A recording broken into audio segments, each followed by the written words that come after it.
She works at the intersection where culture meets technology and African sound meets the world. She is a powerhouse shaping the global future of African music. As head of music Sub-Saharan Africa at YouTube, she supports creators and artists, helping African music scale beyond borders and into global conversations. From strategy to execution, her work influences how African artists are discovered and supported on the world's biggest video platform.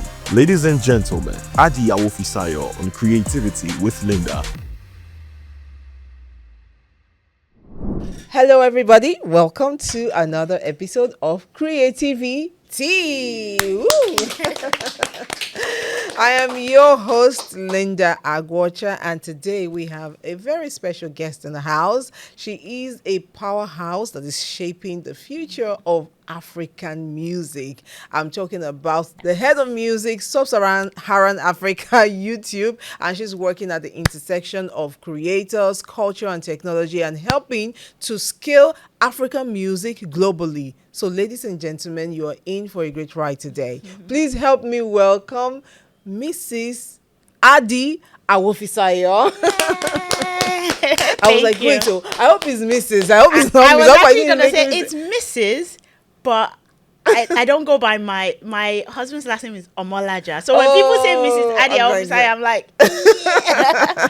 So I've been Addy Awofisayo for a long time. I just, but it's Mrs. Omolaja. Yes. Oh, okay. So, but for this podcast, we're going to address you as Addy. Yes, okay, yes. Cool. Welcome, Addy. Thank you. Thanks for having me. Thank you so much. You're welcome. You're so cool. Thank you. I mean, especially with all the accolades, I've been hearing so much about you, and getting to put a face to the name is actually great today. Yay. Yeah, Thank nice you. meeting you. Thank you. Nice to meet you and the crew. Nice to meet everyone. People never realize that there are people behind the camera. You know, it's not just the beautiful Linda. There's like a whole There's crew. a whole lot. And I don't thank them enough. Thank you, guys.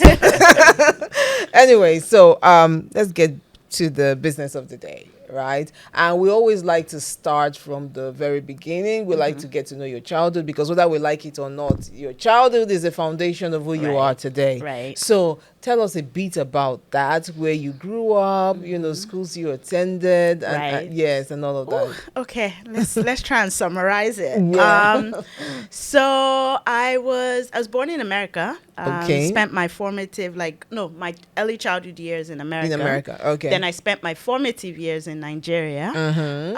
So I went to FGGC Shagamu.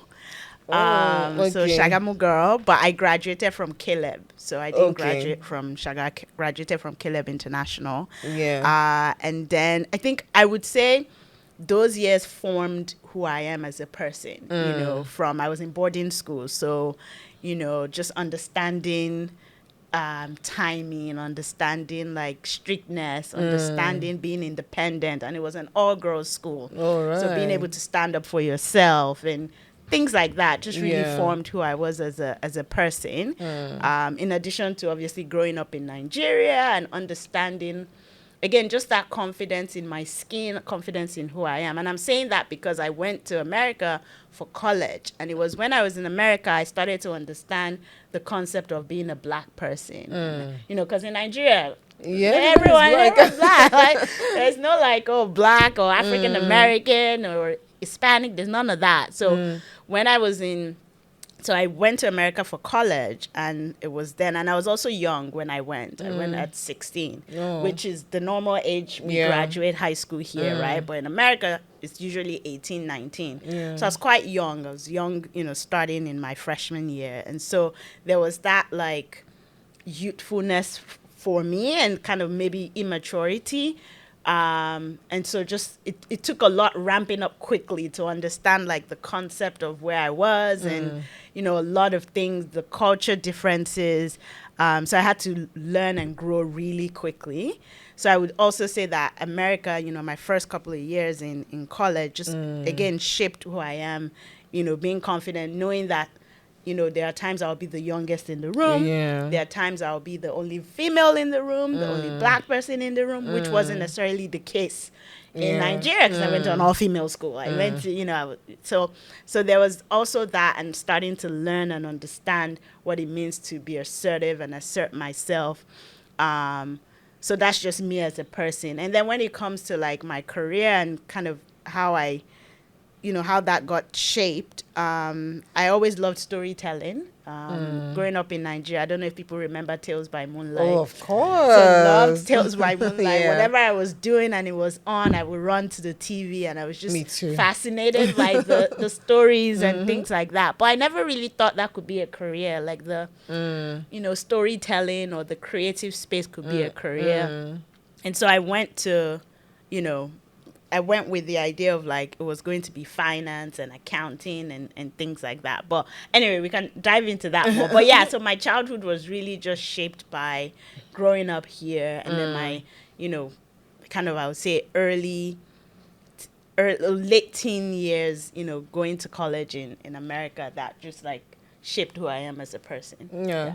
Let's now go into the part you skipped, which is going into finance and strategy. Right. It's crazy that you're no longer in that field and now you're in the creative industry. So how did that happen that you went in there, and why did you not decide to switch? Yeah. So finance and I was good with numbers. So I always thought, okay, I want to make money. I want to count money and things like that. So, do you want milk? Sure. Okay. Thank you. We're really drinking tea, guys. Yes. Honey? Sure. Yes. Let's do it. Okay. So that was, finance and accounting. So in college, I went to undergraduate business school at University of Virginia. Yeah. And again, just going on that path, my internships were all in finance and accounting, and then I graduated and started working at Microsoft in finance. So that was my first inroad into the tech space. Nice. Because I also knew I didn't want to do the traditional public accounting, so like PwC or KPMG, or investment banking, so Goldman Sachs, Morgan Stanley. So that's how I landed at Microsoft, doing finance. Loved Microsoft, loved the culture, loved the space, loved how like I was learning a lot, and how, in finance it's very like suited up and, very strict, but tech was quite laid back. So I liked that, but I didn't like finance. I was so bored. I was so tired. Wow. And so after 4 years, I was like, okay, this is not what I want to do for the rest of my life. So I took time off, went to Jamaica. Took a year off, went to Jamaica, went to work on like public health consulting with the Clinton Foundation, just something out of the beaten path, like, before I went to grad school, because I knew I was going to go to grad school. Okay. So I did that for about a year, and then went to grad school, went to get my master's in like public policy. And it was there I was like, okay, I'm trying to read. I call it my quarter life crisis, because I was really confused with what I wanted to do for the rest of my life. But I knew it wasn't finance. I knew it also wasn't public health, as much as I kind of enjoyed, the project management side of public health. So one of my professors, Professor Juma, may he rest in peace, was working on a project with MTV Staying Alive Foundation. So I don't know if you're familiar with MTV Sugar, the show. Yeah. So the very first one that Lupita Nyong'o was in Kenya. So he was working on it, and the idea was that shows like that can impact behavioral change in young people. So you don't have to do the traditional like PSAs, public service announcements. You don't have to do those, because those don't get through to the young people. If you want to get to the young people, you have to speak in their language. You have to come down to their level. And so that was what MTV Sugar was trying to show, because it's a show about safe sex. It's a show about abstinence and things like that. But you're watching a show. You're watching a regular show. But you're hopefully picking up learnings and lessons from it. So our side was to kind of evaluate that. So, do a case study of people who did not watch the show, and then young people who watched the show, and trying to see like what did they learn, and is their behavior changing and things like that. And I really enjoyed that. Like I really enjoyed working on that project, and I was like, okay, I You think finally found it. I think I'm finding it because it was at the intersection of finance. So we're collecting Data, yeah. policy, because we also wanted to understand like how that show could impact public policy and change policy. Yeah. And then it was entertainment, which as a kid I loved, but I just didn't know I could have a career in it. So all of these three things coming together, I was like, okay, this is it. So that was my first very inroad into like the creative space. And yeah, there's a whole journey there, but yeah, and then I got to YouTube. So Yeah. You worked at CBS, I learned. yes, Discovery. yes, at Discovery. So Discovery was right after MTV. MTV, yeah. Doing something similar. So they had a movie called Inside Story, which was shot in Johannesburg and was also about, just safe sex, HIV, also specifically educating people about HIV/AIDS, but also removing stigma, right? So, yes, there's safe sex, there's abstinence, there's all that, but if you already have the disease, then how do you then stay healthy? And how do you also educate other people to realize that it's not a death sentence and things like that? So because of my experience at Sugar, I was able to easily do the Discovery Inside Story project. And then it was after that, I was like, okay, I think this is it. The media world is it. But what exactly I was going to do in media was still question mark, right? Because I was still seen as this numbers and policy person, which was not really what I wanted to do. And so, yes, I did then move to Continental Broadcasting, focusing on like business strategy and content strategy. So that was when I started looking at what is going on TV and how do we be competitive with other networks with what we're putting on TV? Because at the end of the day, people turn on a TV or a YouTube channel or something because of what they want to watch. Yeah. Right? So how do we make sure that you're giving them what they want to watch? And so, yeah, that then became what I started doing. So how did you end up in YouTube finally? Okay, finally. Not just YouTube music. I know. So, okay, so YouTube, after doing Continental Broadcasting for about 5 years, loved it, was such a boot camp learning, because, again, that was my first, kind of, right after Microsoft, that was the first place I'd stayed for, again, longer than a year, because MTV, Discovery were all, like, project-based. Yeah. But I was also like, I need more. But I also saw that media was going to change drastically from the traditional TV. It wasn't going to be about traditional TV anymore. It's going to be about digital. And at that time, this was like How did you discover that? Exactly. This was in like 2017.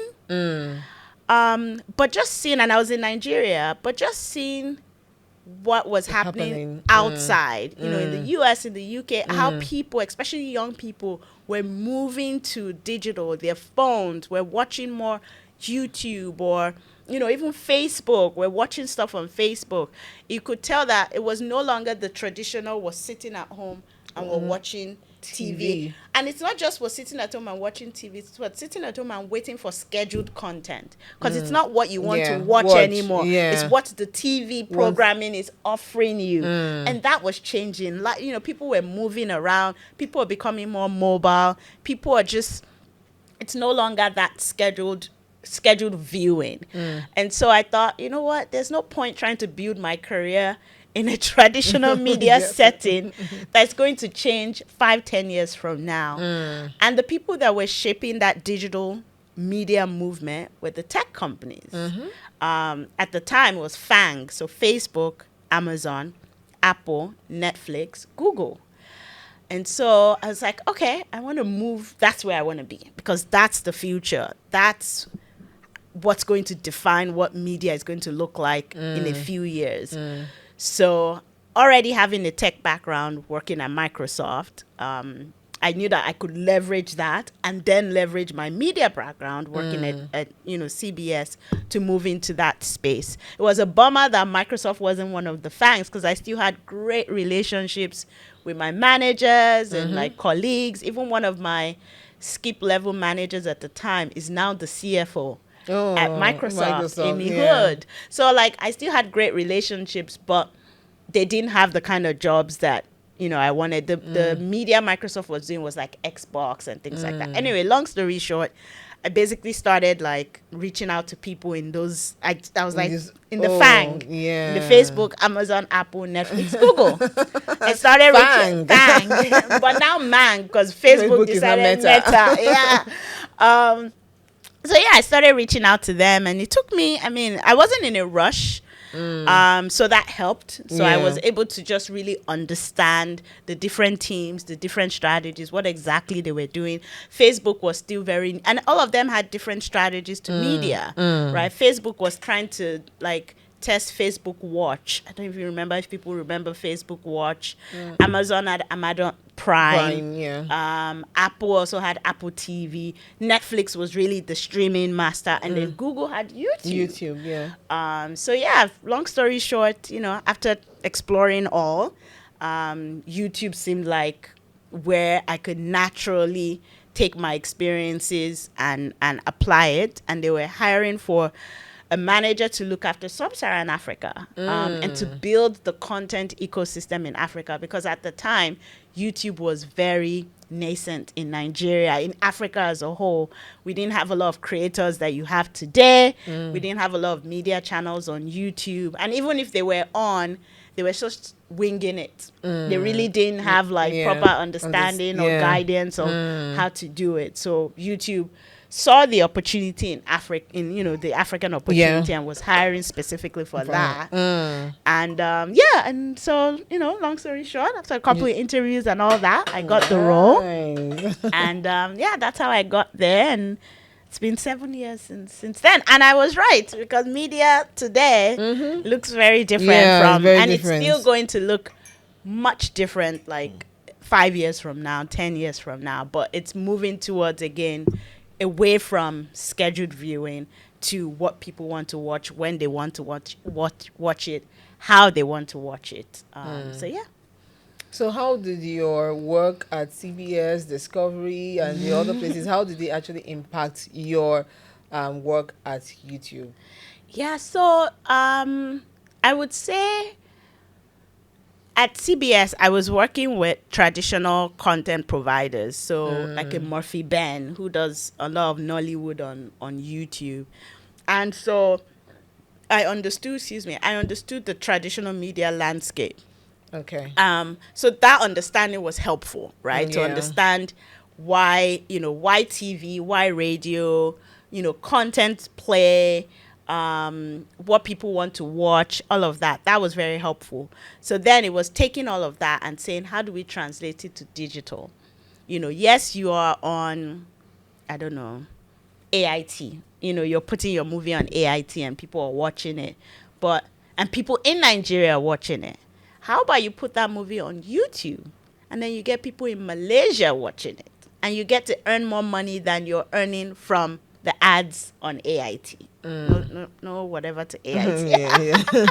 But just saying, like a linear channel. And so that was my role. All those people that I had worked with on the traditional media space, to help them see the power and the opportunity in the digital space, especially with YouTube, the platform, and what YouTube can offer for them. And the fact that, again, that same movie, you upload it today, and you're earning money today, but you continue to earn money as long as that movie is on YouTube. So just really helping them expand their idea about monetization, about audience building, about even the type of content that they're producing, and seeing how digital can, 10x the opportunity that they have. So yeah. But did you do that one-on-one, or you had to organize? Because I don't think a lot of people got to know. In fact, there's still a lot of people that don't understand monetization on YouTube. So how are you able to reach out to these people and convince them to use the platform or train them and all that? Yeah, no, good question. So some people get one-on-one, and they get one-on-one, what we call like partner management, because they've already put in the work on YouTube, and we've seen the results that they are achieving, but we've seen the gaps and how much more they can achieve. So what happens is, we look at, let's say, the top channels, the top top most viewed channels from Nigeria.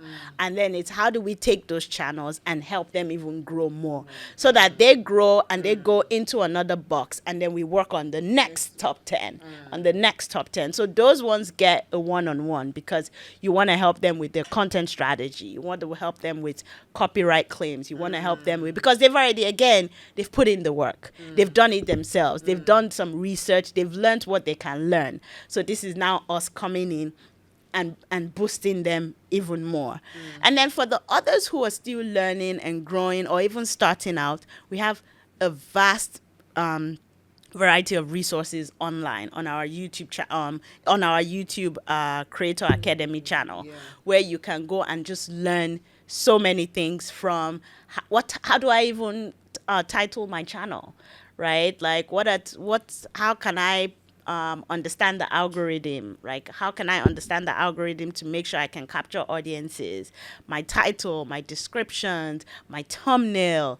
It goes into the nitty-gritty of starting your channel and just building your channel and building your audience. But like you said, a lot of people don't know that.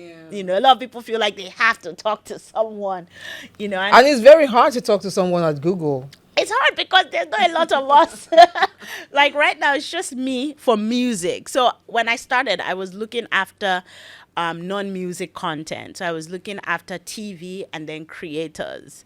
So creators, you know, like I said, when I started, there were just a handful of creators, you know, CCME, Zilicious. Those were like the OGs, you know, Mark Angel Comedy, who is still, I need to check if Mark Angel is still the most subscribed YouTube channel in Africa.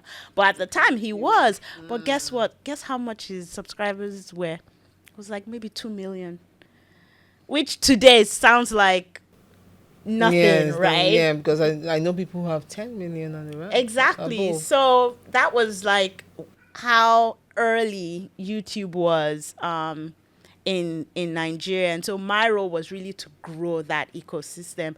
And in order to do that, the approach that I took was to say, you know what, let me work with a subset of creators first. You know, you can't try to do everything. Like, work with a subset of creators and make those creators what we call lighthouse creators, right? Let them energize the ecosystem. So we ran in 2019, we ran a boot camp, a creator boot camp with about 20 creators. And the idea was really to bring them into a school-like setting for a week and just, again, throw as much information, resources, and everything. And again, these are creators that were already doing it, but figuring it out themselves, you know, from, like I said, CCME, Zilicious, Miss Techie, Eric Okafor. You know, these are creators that were, you know, figuring things out themselves. And that was our goal, to energize them and then push them out into the world to go inspire other creators. And that's what happened. Like, from there, they created their own group. They had their own like group where they were sharing ideas, sharing knowledge, collaborating with each other. And then other people are like, wait, what's that? What's going on? And from there started, you know, and then obviously we had more platforms come, short form platforms, and that really like boosted the creator economy in Nigeria. And we're still not even there yet. We're not even close.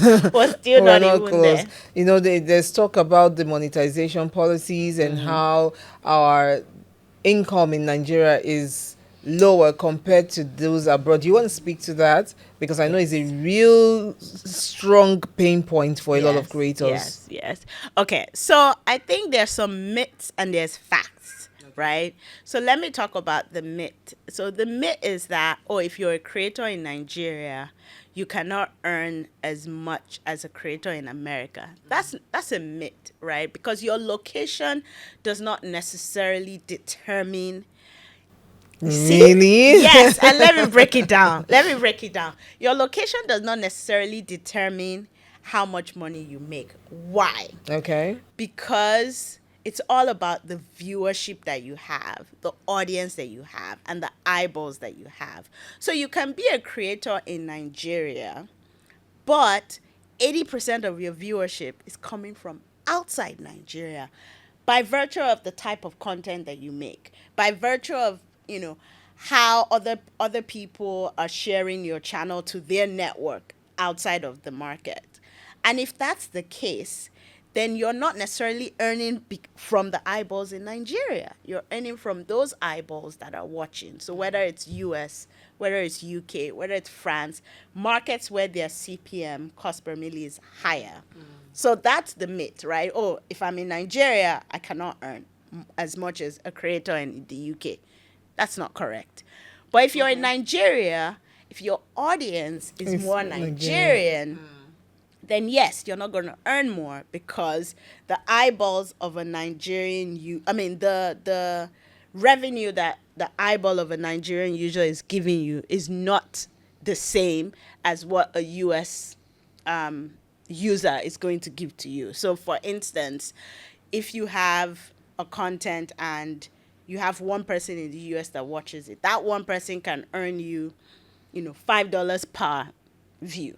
Whereas in Nigeria, they're earning you 50 cents.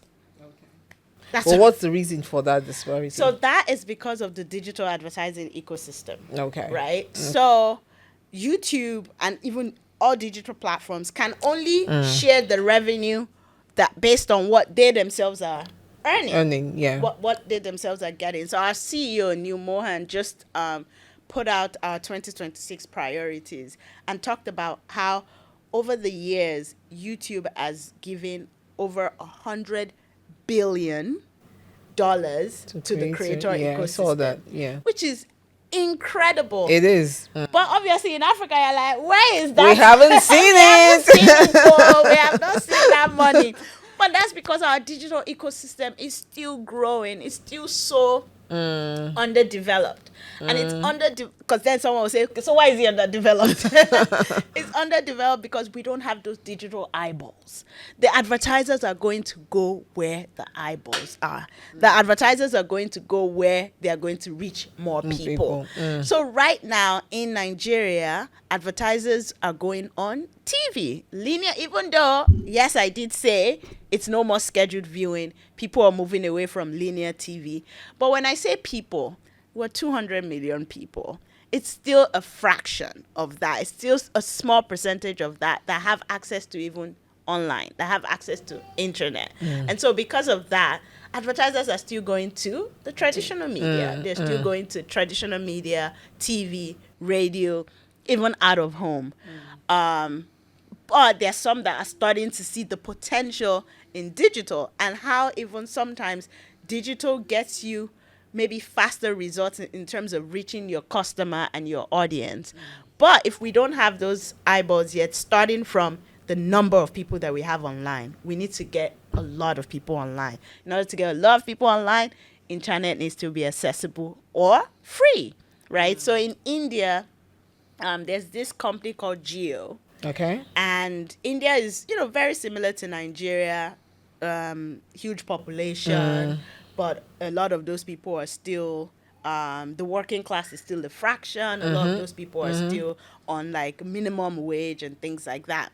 And so as much as they had a huge population, they still had the same digital advertising issues where there just wasn't advertisers going online because people could not afford internet access. So this company, Jio, is by a billionaire in India, decided, you know what, they're going to crash their prices for internet and make it like literally super affordable, where someone that is, maybe debating between putting food on the table and buying data can actually buy data because now it's so cheap. Once that happened, that cracked open the market. So a lot of platforms, Google, Meta, everyone now were like, whoa, we need to get in there, because now all of a sudden there's this surge of audiences, of users that are now online, and that opened up the market to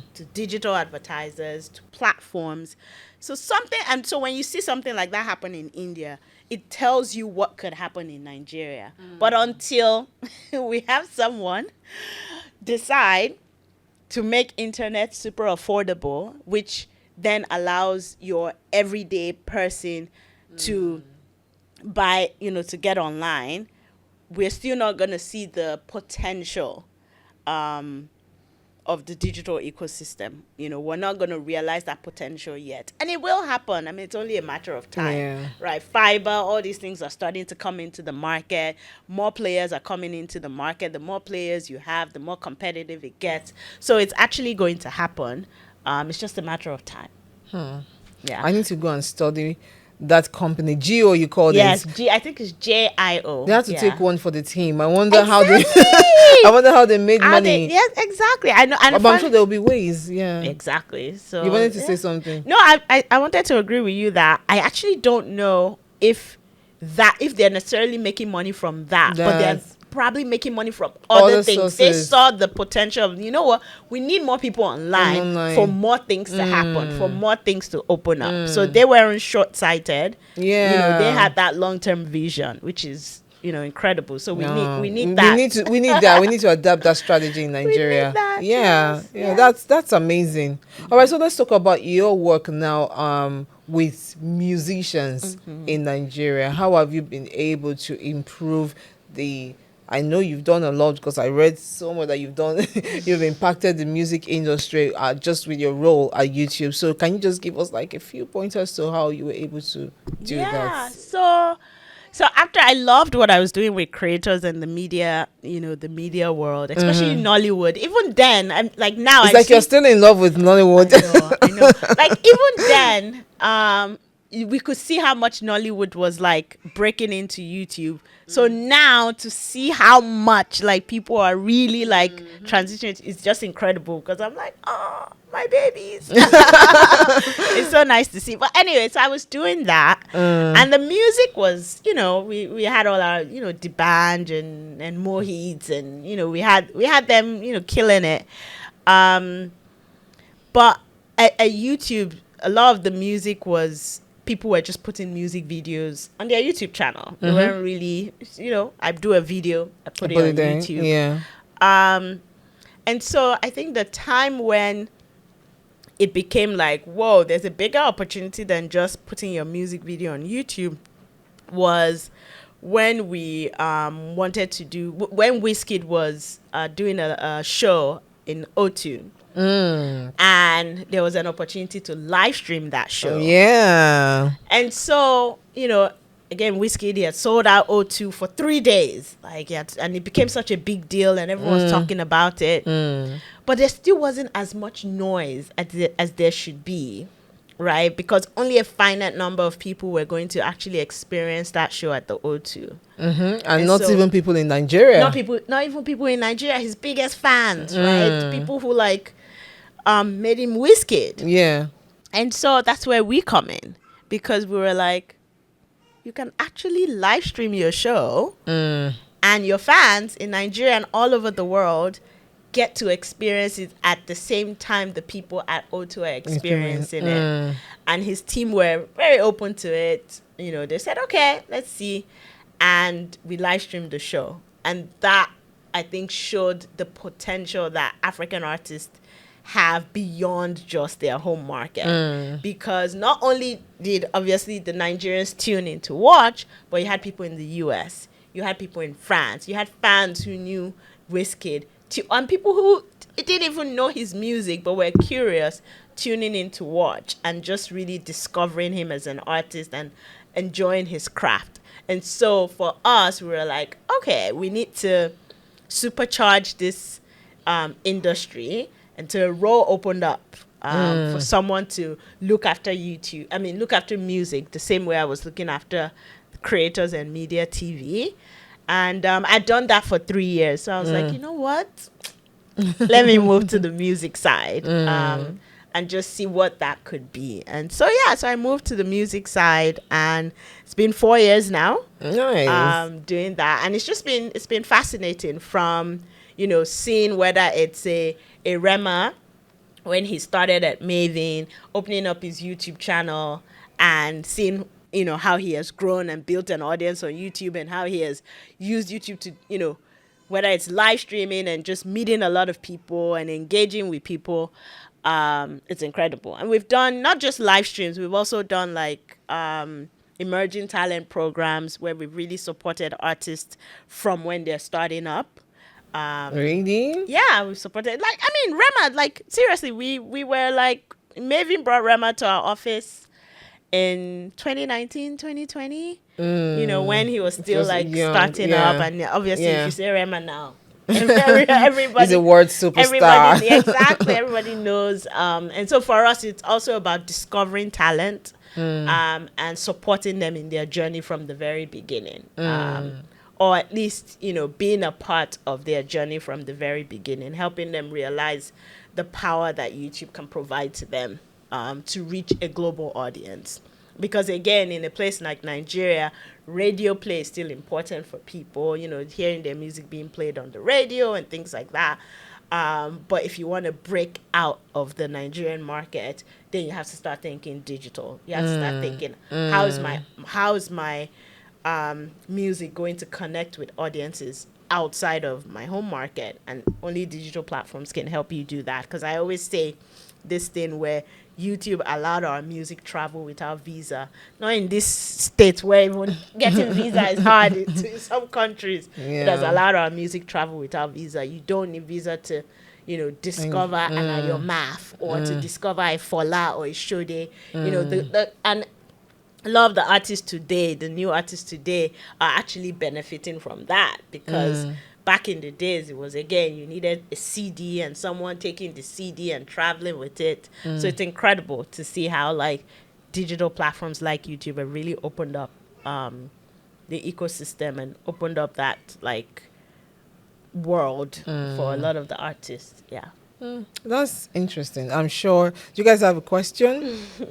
I'm very sure you do have a question. Hi. First of all, I just want to say congrats on everything. Oh, thank you know, you. it looks like it's fun, and also looks like hard work, but I think you're having fun doing it. Yeah, she Yeah. looks like she's enjoying every second. Exactly. Yes, that's really what I'm happy for. I mean, because you know, it's very, very important. I've been, why she said I must have questions, because I've been in the music industry for a long time. I stopped and went into production. What were you doing film. in music, by the way? Just Sorry? curious. What side of music? Like, what were you doing? I was an artist. I was an artist. Featured Wizkid. Yeah, and had a lot of collaboration at the time. I you love know, it. but I stopped, and that's what I'm about to talk about. Why I stopped. You know, at the time it was what you talked about now. You know how you want to like promote your song. You Yeah. go. It was too hard. Yeah. It was too hard, and the sacrifice was basically you're not even sure you're gonna get income, so there's no Exactly. profit. You know, so and that's the part that I did that for like almost 10 years, and no income, and you try again, no income. I had 8 records, no income, and then I stopped. And I saw a lot of people who even not just stopped. I mean, we've lost a lot of artists based on they could not even afford to medical care, and they have hit songs, So the likes of the streaming platform like Yeah. YouTube, I mean, helped solve all of that, Yeah. And I was like, oh, maybe I shouldn't have stopped. But I still have a lot of interest being with the But you know, knowledge you I can have. still continue earning from some of those songs if you own the rights to them and you put it on a streaming platform, right? Yes. Okay. We'll talk about Okay. that. Okay. That's why I said if you own the rights. Yes, I do Right. own all of the rights, Yeah. And but my question really is about how much impact YouTube have in terms of changing the industry and all of that. I heard you say, people come into the office, introduce those artists, and a lot of upcoming artists will hear that and say, okay, I don't even know where the office is to begin with. I cannot even get Yeah. there. They'll You know, drive and- me. Yeah. And sometimes, there's so much sentiment in the industry.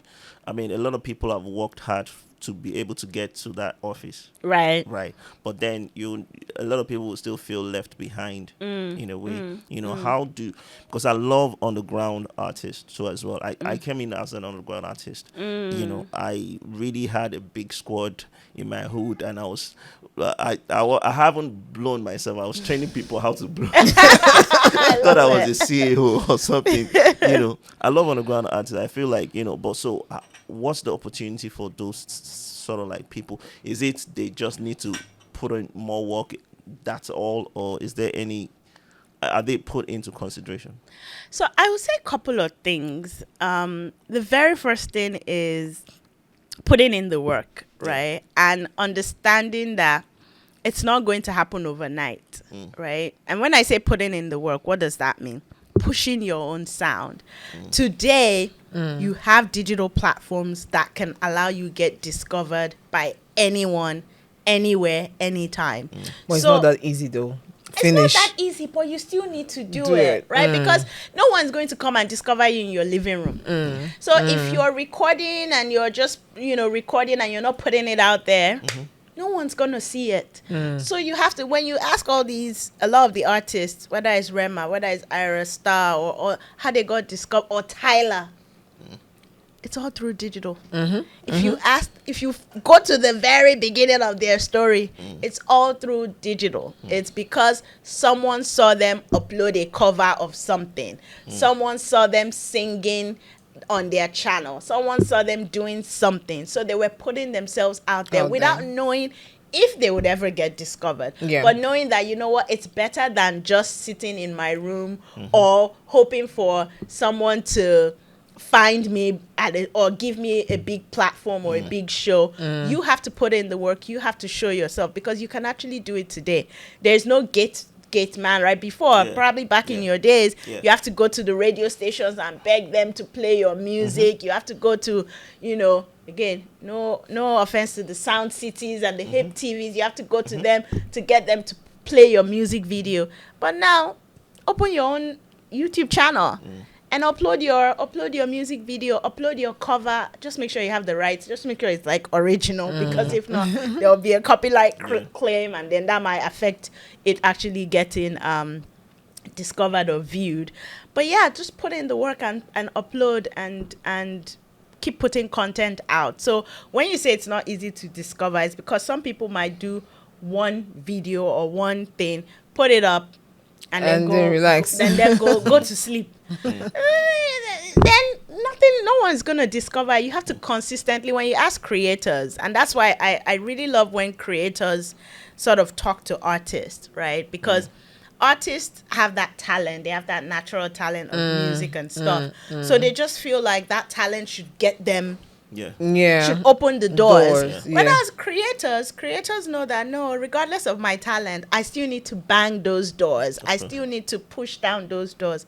I still need to put myself out there, because there's so many other people that have talent too, right? So as an artist, you really need to consistently push yourself, consistently upload music, consistently engage. And sometimes it may not even be music. It may be you just freestyling, or you doing stuff that is like creator-like content, but you're putting stuff on your channel, because that's going to help your channel also gain visibility, right? You're on YouTube, right? The more you upload and the more people are watching your channel, the more the algorithm is recommending your videos to people. The more people watch, you get discovered. So basically, musicians should be creators. Exactly. We're all creators, right? Everyone. So I think creators, maybe in the day because of the short form platforms, I think that the idea of a creator started becoming a little bit negative, right? Because people thought like creator, influencer, oh, I'm not an influencer. By the end of the day, as long as you're creating something, whether it's a movie, whether it's whether it's music, as long as you're creating something, you're a creator, right? And so you want people to consume what you're creating, and you have to put it out there for them to consume. So I would say putting in the work is the biggest one. The other one is trying to surround yourself with a strong team. That one might be a little bit difficult, right? Like, because how do you go find a strong manager, or how do you go find how do you get signed to a Maven or something like that?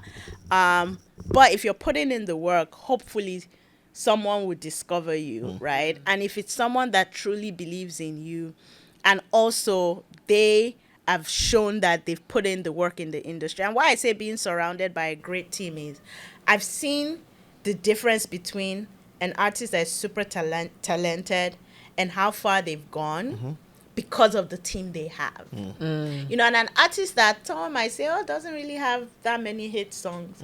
But again, they've gone very far because they have a team that is hungry, that's passionate about them, that is all in on them, that really understands the industry and just really wants to help this artist win.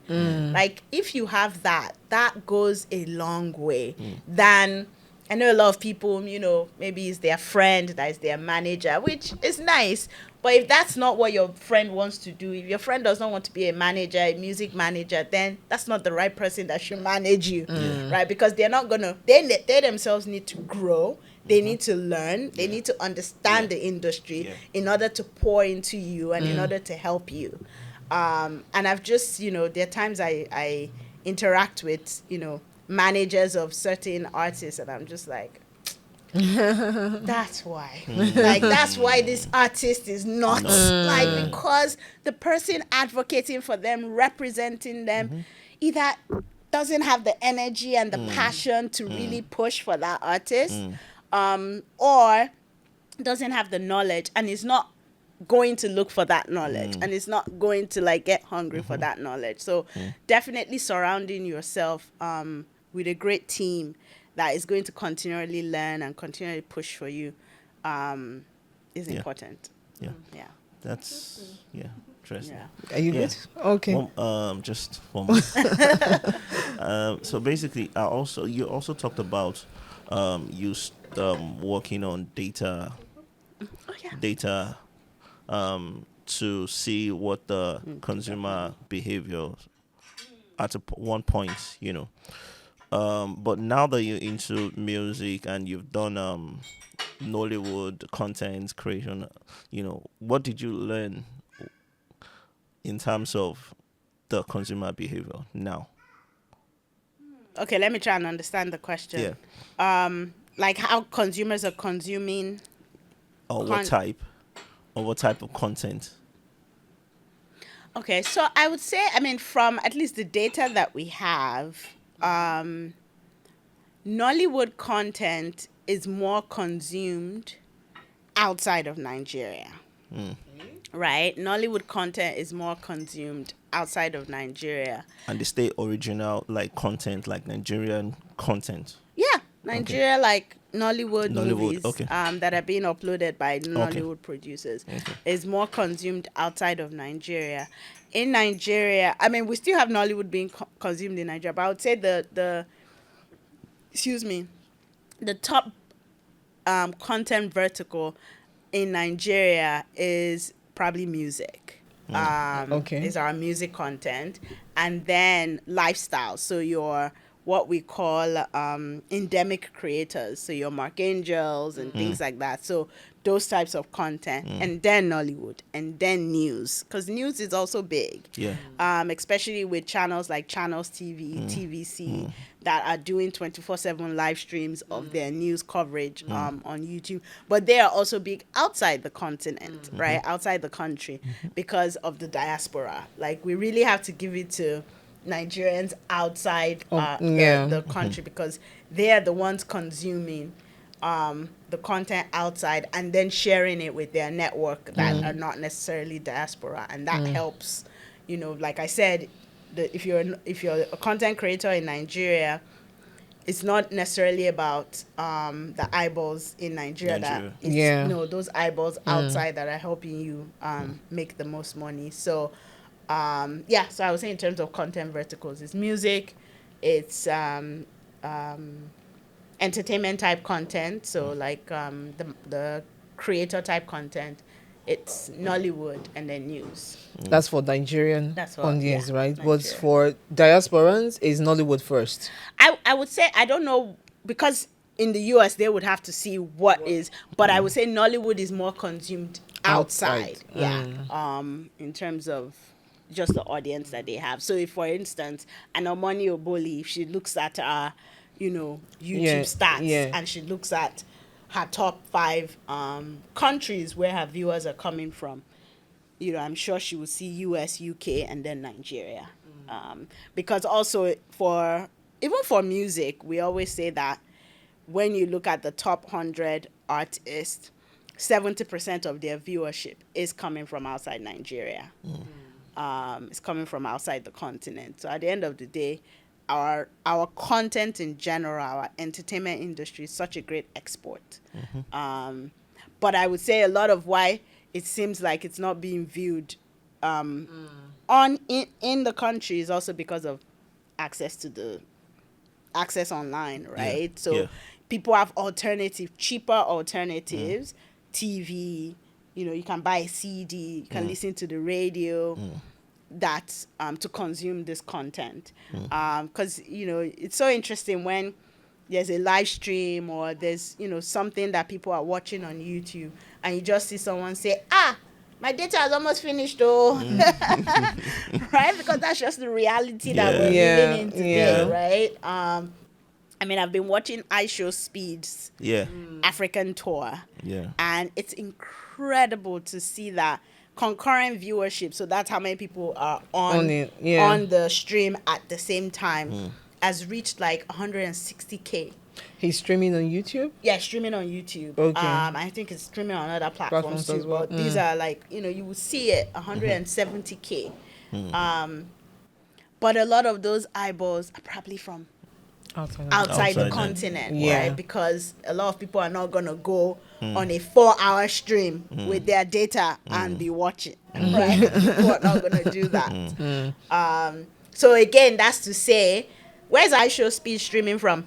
It's streaming from Africa, yes. How many people are watching? 170K. Because the people watching are from outside. So it's really not about the fact that you're in this market. It's the fact. And so some people... It's not about the fact that you opened your account in Africa, because I get that a lot. Exactly. So it's not that. So some people will say, when I was opening my channel, I selected United States so that my channel would show that I'm in the US. And it's like, no, that doesn't make a difference. That's not going to make a difference, right? It's the content and the eyeballs that you get. So if you want United States eyeballs, then make content that US audience people want to watch and target those people, right? So make content that the diaspora would want to watch, right? So that's why Nollywood does so well, because again, what are the alternatives to watch Nollywood in the US? Very limited. What are the alternatives to watch Nollywood here?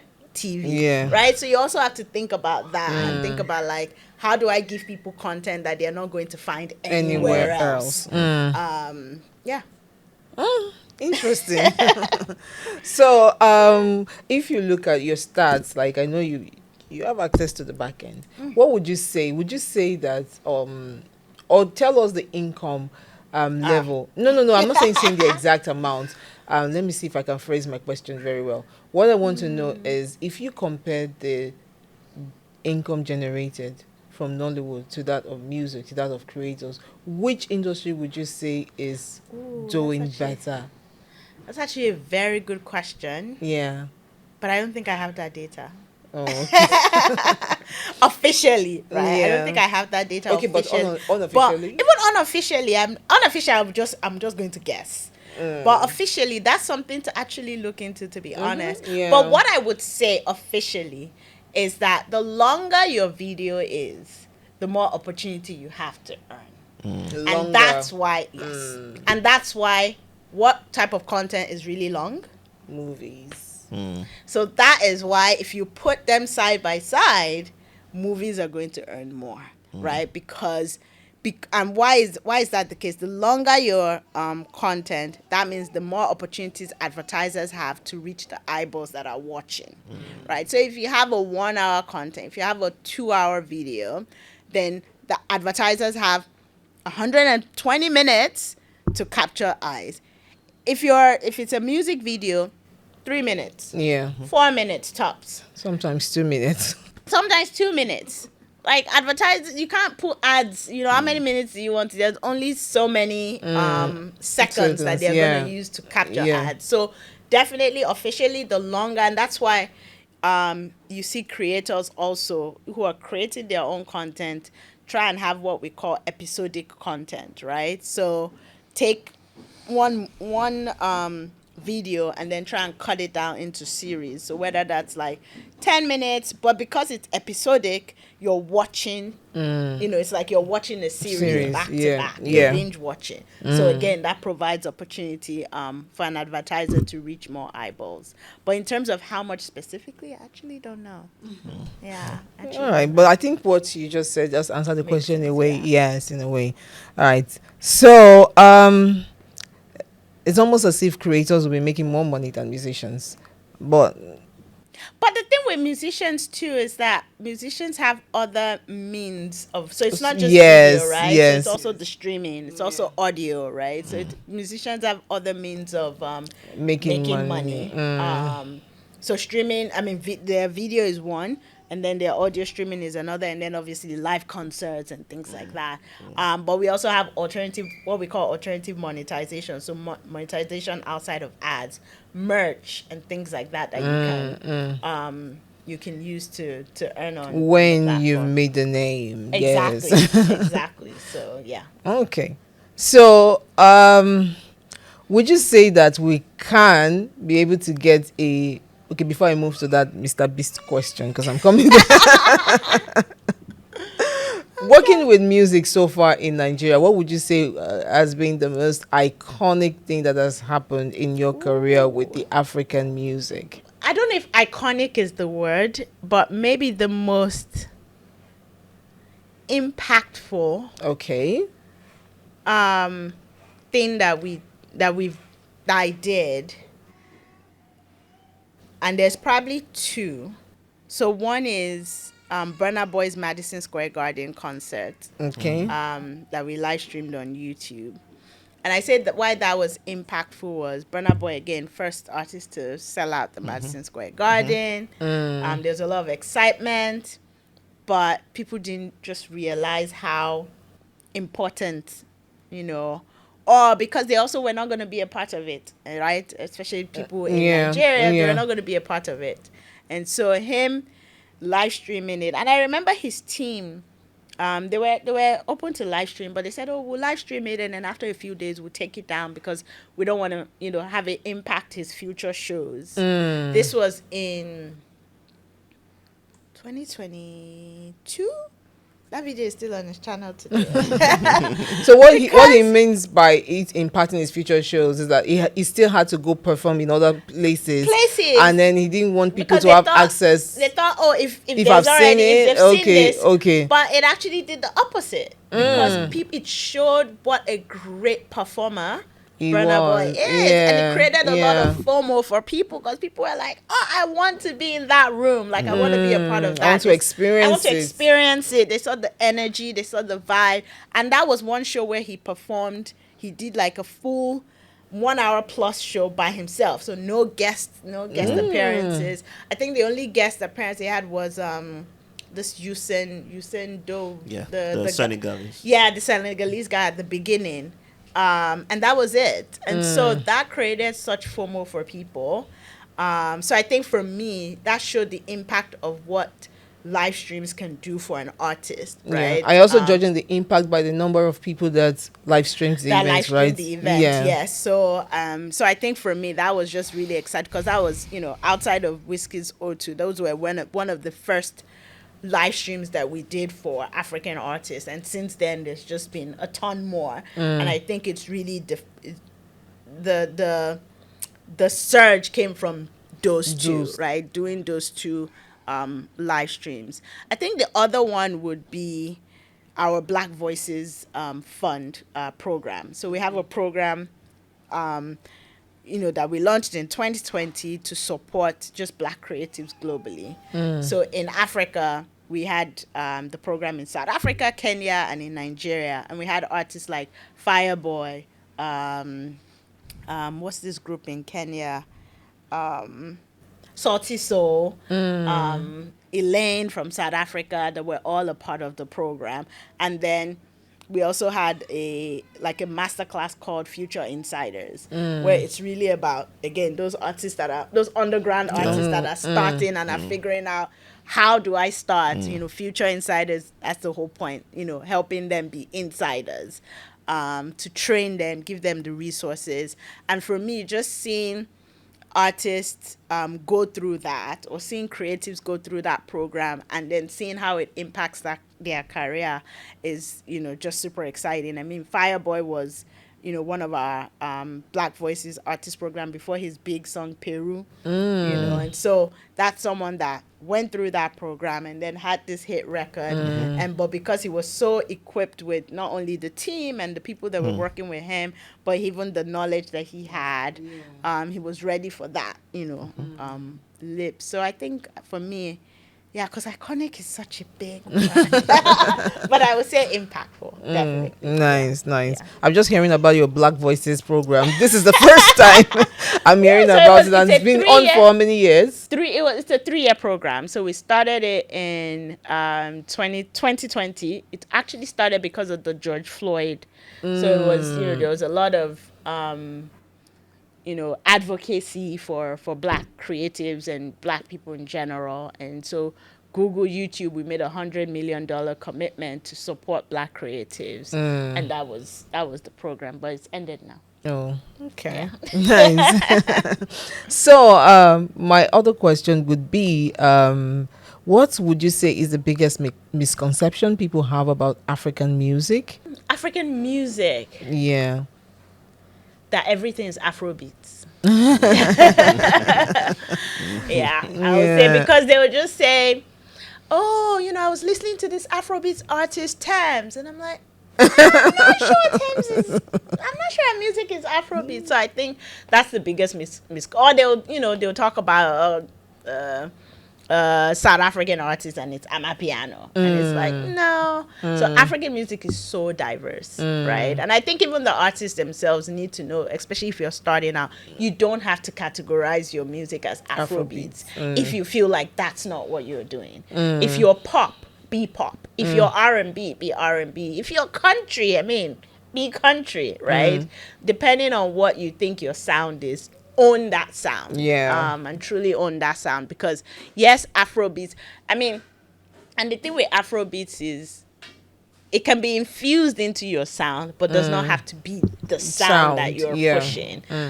So I would say that's probably the biggest misconception, is that every African artist is an Afrobeat. Is an Afrobeat artist. Yeah. Okay, great.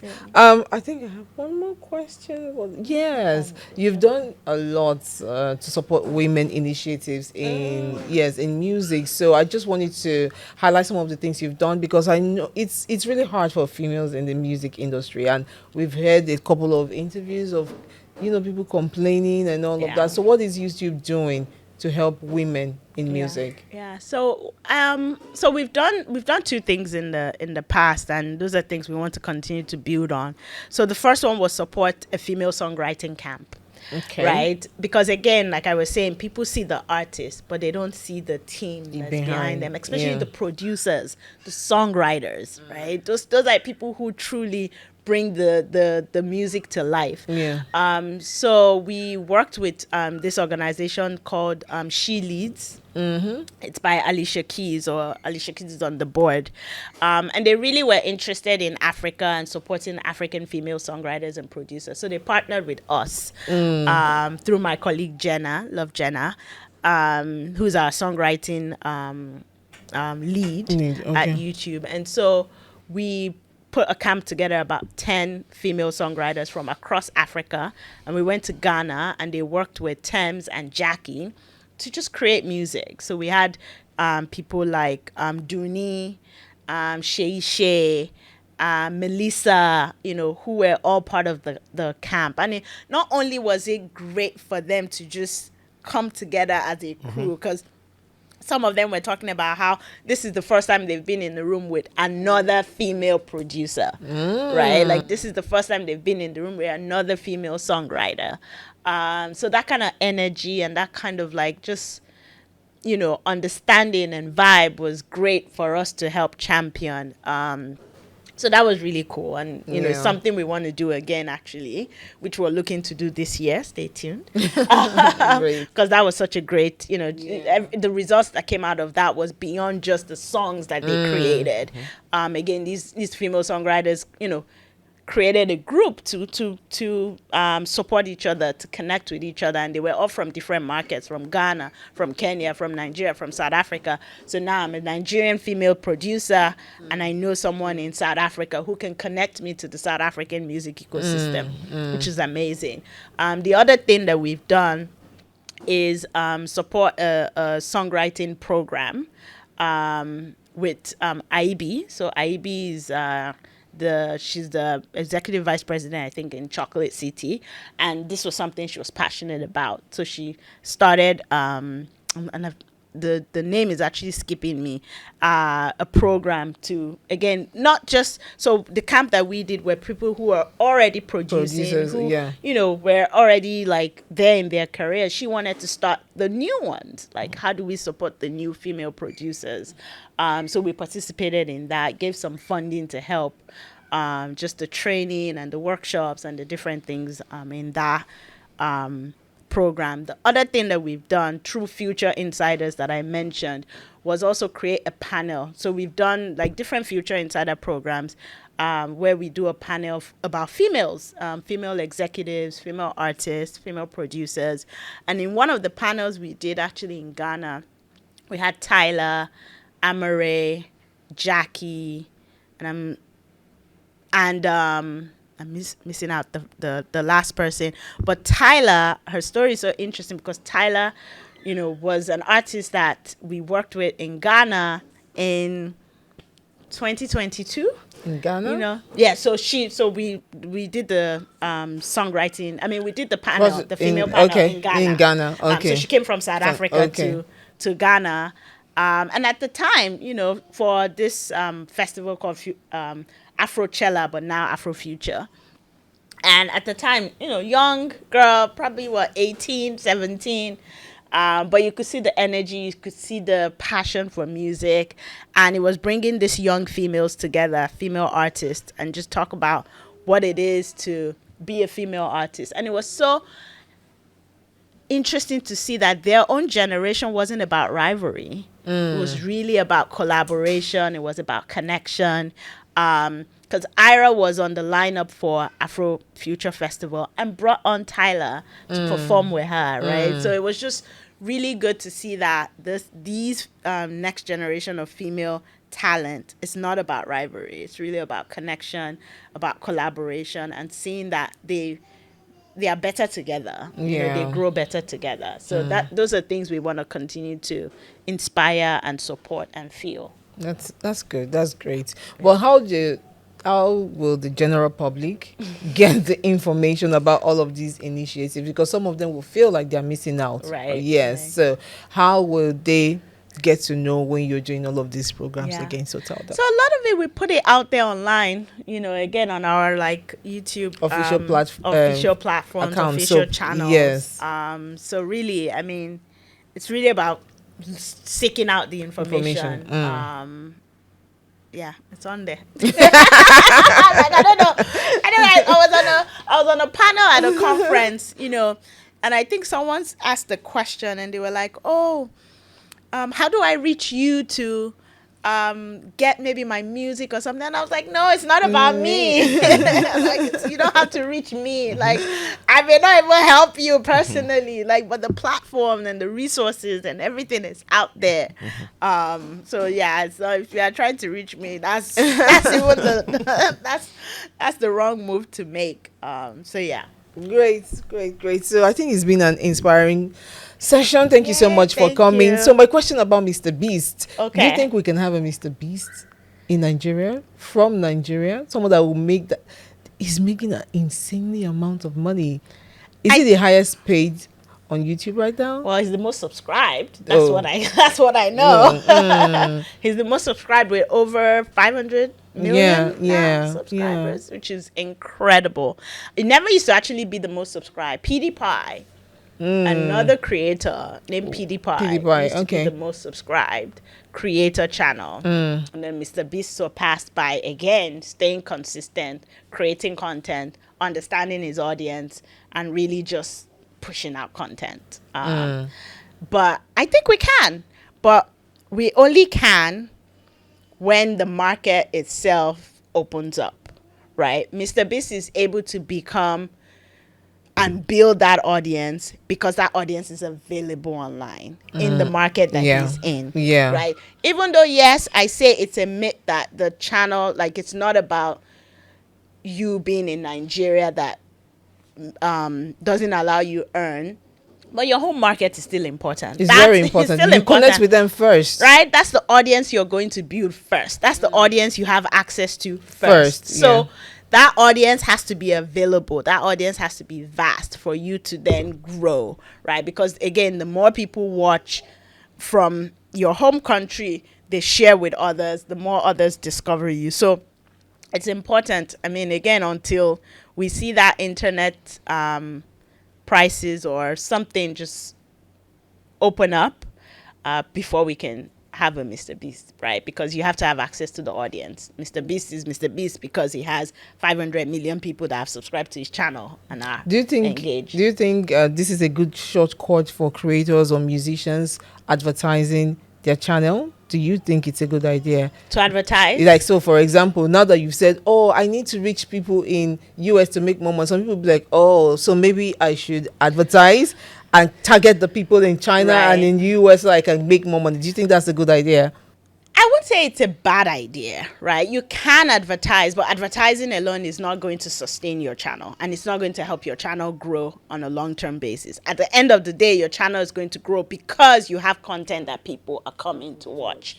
People need to be coming back to your channel because you're providing them something to watch. So if you advertise your channel, it gets your channel known.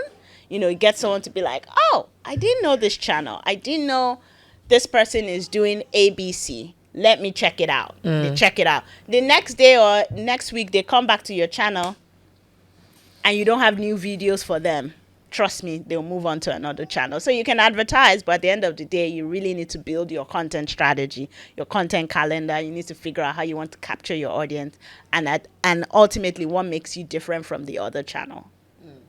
Yeah. Okay, but there's this saying that when you advertise as a creator, Google puts, I don't know whether it's a ban on your page, and then they stop showing your ad to people because they categorize you as an advertiser. So is that a myth or? That's a myth. That's not fact. You can advertise. People who also advertise specific videos, right? Like there's specific videos, and that's fine. Like that you just want more people to gain eyeballs on your channel or your video. You can advertise, but at the end of the day, it's not going to grow your channel. You know what I mean? And you're sure that there is no mark on your page that says, this person is a money bringing person. Let's not show their stuff. There is no mark on your page. Not that I know of.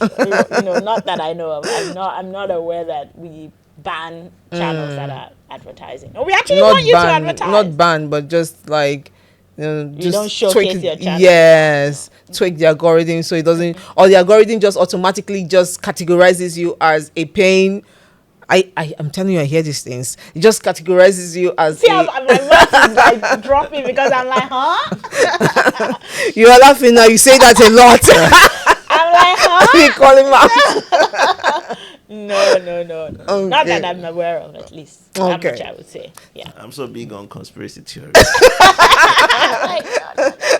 Anyway. Yeah. All right, great. It's been like, okay, I think I have some fire. They call it rapid fire questions. Okay. So you answer as fast as you can. And with this, we just, end the entire session. Let's go. Great. All right. So one African artist you personally enjoy listening to on repeat. Sumisola Aigbe. I don't know her last name, but she's a gospel artist and I love her song. Okay, great. Yeah. One tool or habit that helps you stay productive? My calendar. Okay. Being on my calendar keeps me up to date or organized. Organized, productive. Okay, yeah, my calendar. Okay. So what is still underrated about the African music ecosystem? Ooh, that's not a rapid fire now. That one I had to think a little. It's the last one, so think your time. I have to think what's still underrated. Yes, about the African music ecosystem. I think the fact that you can connect with other types of artists and gain access to their own audiences, like collaborations, I would say. It's underrated because we're doing more collaborations with ourselves, which is great. But like, imagine collaborating with a Latin artist. Imagine collaborating with a K-pop artist. Imagine how much that's going to open up your network, or you know, your opportunity to gain access to a new crop of audiences. I think a lot of artists, and collaborations are a little bit easier, and I put easier in quotes, right? Because again of the digital landscape. You can DM someone. You know, but for you to DM them, you also have to have stuff on your page, right? You have to have your music, you have to have things that you're putting out. So I would say, yeah, collaborations are still quite underrated. Great. Collaborations with people outside of your own genre. And that's why sometimes the platforms that you mentioned, it will be good for, you know, people to be a part of it, because it actually connects them to people outside. Yeah, exactly. because I'm sure some people will be like, oh, if I'm not a made artist, some people will not want to collaborate with me. But you can also collaborate with upcoming artists outside of the country, and you'll be surprised by the impact it will make. Exactly. Yeah. Exactly. Great stuff. Great stuff. Yay. Thank you so much. Thank you. This has been so great. Thank you. Final advice you have for creators in Nigeria, creators, musicians, anybody in the creative ecosystem? No, I mean, I think I would say the biggest thing is just keep at it, right? Consistent, keep at it. Right? We see someone that stopped and now he's like, hey, really, like, keep at it. And it's hard, like, it's really hard. But keep at it. Keep creating content. Keep pushing. Consistency. It's not going to happen overnight. You might be lucky. It might happen overnight, but once it even happens overnight, you now have to continue to stay consistent, right? If you haven't been staying consistent and it happens overnight, you will see how quickly it will go away, right? So really just keep at it, stay consistent. Yeah. And yeah, let's all win. Let's win. And take YouTube seriously, you know, because like she said, once you start making money on YouTube, it continues for life. Yeah, exactly. As long as you don't do anything that will demonetize your channel. Yeah, so that's one platform that creators need to take very, very seriously, because it is where you generate revenue all the time, because that's usually the problem. Like, okay, what if there's no brand deals? You know, what if I don't have a merch to sell and all of that, but you have, you know, YouTube. So and in this session today, I think that Addy actually gave us a lot of gems, so you need to go back, sit down, grab your cup of tea and watch it over and over and over again. So thank you so much, Addy, for coming. It's been an amazing session. Hopefully we get to have you some other time. Yes, looking forward to it. And then please also whisper to us when you have some of these programs, you know, information, so that we can also share to the audience, so that they can participate. Yeah, so thank you so much. Thank you. Thanks for having me. All right, guys. So you know the drill. Make sure you like, subscribe, and share, and leave a comment, right? My name is Linda Agwocha. I'll see you on the next one. Bye.